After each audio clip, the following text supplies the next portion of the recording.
नमस्कार, खेती हर पत्रिका न्यूज चैनल में आपका स्वागत है। राजद के सीनियर लीडर अब्दुल बारी सिद्दीकी ने कहा कि भारत में रहने का माहौल खराब हो गया है। मैंने तो अपने बेटे बेटियों को भी कह दिया है कि विदेश में ही रह जाओ। हालांकि उन्होंने किसी पार्टी का नाम नहीं लिया, लेकिन भाजपा ने पलटवार किया। भाजपा प्रदेश प्रवक्ता निखिल आनंद ने कहा कि वे पाकिस्तान चले जाएं। आपकी जानकारी के लिए बता दें कि सिद्दीकी बिहार सरकार के कई विभागों में मंत्री रह चुके हैं। राष्ट्रीय जनता दल में वे मुस्लिम पक्ष के बड़े फेज हैं। भारत में मुसलमानों की स्थिति पर सवाल उठाते हुए उन्होंने एक उदाहरण अपने घर परिवार से ही दिया। इसके जरिए उन्होंने ये सामने रखा कि देश में मुसलमानों के लिए किस तरह का विपरीत माहौल है। यह कहकर सिद्दीकी ने एक बार फिर से धार्मिक मुद्दा छेड़ दिया है। मैं एक अंतिम में आखिरी में एक शेयर करके अपनी बात खत्म कर देता हूँ। मेरा एक बेटा है और एक बेटी है। बेटा अभी हार्वर्ड में पढ़ रहा है, बेटी लंदन स्कूल ऑफ इकोनॉमिक्स से पास आउट कर चुकी। तो जो देश का माहौल है, अब आप कहिएगा भाई आप तो खुद हो या, तो हमने कहा अपने बेटा बेटी को कि नौकरी कर लो उधर ही, अगर सिटीजनशिप भी मिले तो ले लेना। अब इंडिया में माहौल नहीं रह गया, तुम लोग झेल पाओगे या नहीं झेल पाओगे। ये बात हो सकता है, आप समझ सकते हैं कि कितनी तकलीफ से आदमी ये बात अपने बाल बच्चों को कहेगा कि अपना मातृ वतन, अपनी मातृभूमि को छोड़। ये दौर आ गया। अब्दुल बारी सिद्दीकी ने 10-12 दिन पहले पटना में आयोजित एक कार्यक्रम में मुसलमानों के भारत में रहने की परिस्थिति का सवाल उठाया।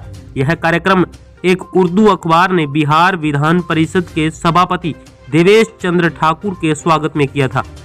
सिद्दीकी ने मंच से कहा कि मेरा बेटा हार्वर्ड में पढ़ रहा है, बेटी लंदन स्कूल ऑफ इकोनॉमिक्स से पास आउट है।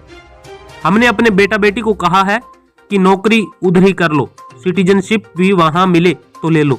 अब इंडिया में माहौल नहीं रहा, तुम लोग झेल पाओगे कि नहीं झेल पाओगे आप, इसलिए कि कितनी तकलीफ के साथ अपने बच्चों को मैंने ये बातें कही है कि मातृभूमि को छोड़ दो, ऐसा समय आ गया है। वहीं अब्दुल बारी सिद्दीकी ने मीडिया रिपोर्ट में कहा कि हमारे कहने का गलत मतलब निकाला जा रहा है।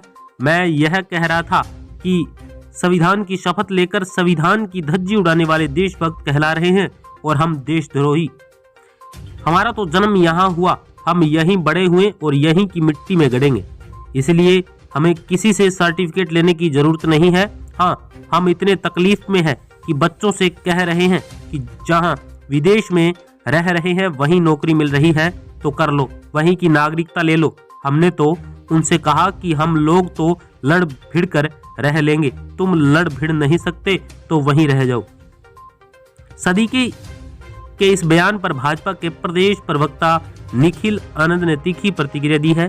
उन्होंने सोशल मीडिया पर कहा कि नाली के कीड़े नाली में ही जिंदा रहते हैं।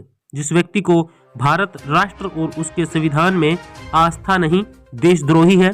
जननी जन्मभूमि स्वर्गादपि गरियसी का भाव वाले भारत भूमि पर प्रिविलेज एंजॉय करके रोने गाने और भारत की थाली में खाकर छेद करने वाले कृपया पाकिस्तान चले जाएं। अब्दुल बारी सिद्दीकी का बयान निंदनीय है और निश्चित तौर पर यह आरजेडी की विचारधारा को परिलक्षित करता है। यह दिखाता है कि आरजेडी किस तरीके की राजनीति करना चाहती है। देश में धार्मिक तुष्टीकरण की नीति, मुस्लिम परस्ती की राजनीति, यह आरजेडी की राजनीति है। और अब्दुल बारी सिद्दीकी खुद को लिबरल और खुद को सेक्युलर पॉलिटिक्स के प्रोडक्ट कहते हैं, लेकिन उनका बयान निश्चित तौर पर राष्ट्र विरोधी है, इस देश की भावना के खिलाफ है और कहीं ना कहीं वो हिंदू विरोधी बयान भी दे रहे हैं। जिस तरीके का वो बयान दे रहे हैं उसके लिए देश की जनता से माफी मांगनी चाहिए। और अब्दुल बारी सिद्दीकी को इस देश में अगर इतनी ही तकलीफ, इतना ही अनकंफर्टेबल लग रहा है, तो जो सुविधाएं उनको मिल रही है देश के नागरिक के तौर पर, जो प्रिविलेज एंजॉय किया है नेता के तौर पर, उसको छोड़ दें और सब परिवार पाकिस्तान चले जाए। उनको कोई रोकेगा नहीं। तमाम ऐसे ही अपडेट के लिए चैनल को सब्सक्राइब करें और बेल आइकन प्रेस करें ताकि हर वीडियो का नोटिफिकेशन आपको मिलता रहे। धन्यवाद।